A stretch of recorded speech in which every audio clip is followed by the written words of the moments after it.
अभी इस क्वेश्चन में क्या बोल रहे हैं, which term of the arithmetic progression will be 130 more then it's 31st term.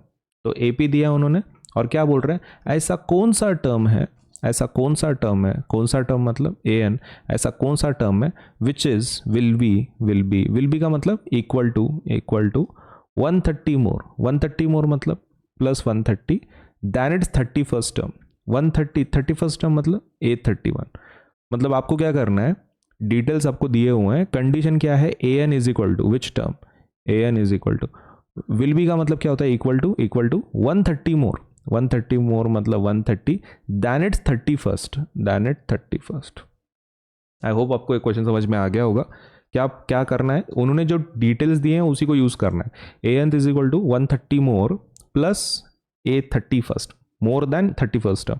तो इतना ये आपको सॉल्व करना है ये इक्वेशन लेके। तो easily we can do this, हमको बस कुछ डिटेल चाहिए, फर्स्ट टर्म, डिफरेंस, अगर वो मिल जाए तो काम हो जाएगा। तो जल्दी से शुरू करते हैं। A1 का वैल्यू क्या है 5, A2 का वैल्यू क्या है 15, कॉमन डिफरेंस जल्दी से निकाल लेते हैं which is D is equal to A2 minus A1 which is equal to 15 minus 5 which is equal to how much, 15 minus 5 कितना होता है 10। तो हमारे पास दोनों जो इंपॉर्टेंट चीज़ें हैं वो आ चुकी हैं। अभी उन्होंने जो कंडीशन दी है वो लिख लेते हैं। तो उनकी कंडीशन क्या है, A nth is equal to 130 more than 31st term, है ना, 130 more than 31st term. 31st term को कैसा लिखेंगे, A31, करेक्ट। चलो फॉर्मूला पुट करना शुरू करते हैं। ए एन का फॉर्मूला क्या होगा, दैट विल बी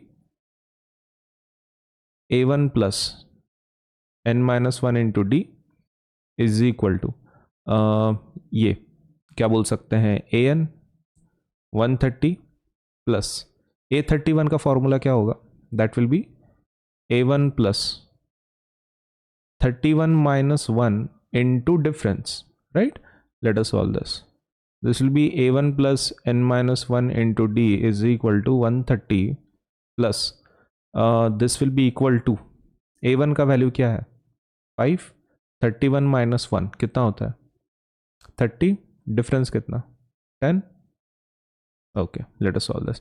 A1 का वैल्यू कितना है 5, n का वैल्यू पता नहीं, डिफरेंस 10, 130 प्लस ये कितना होगा 5 plus 30 into 10 is 300, that will be 130 plus 300 plus 5 कितना होगा 305, this will be 5 plus 10n minus 10, तो this will be 10n minus 5 is equal to, this will be 5 addition कितना होगा, ये 5 3 plus 1 4 435, so 10n is equal to 435 plus 5, that will be equal to 440।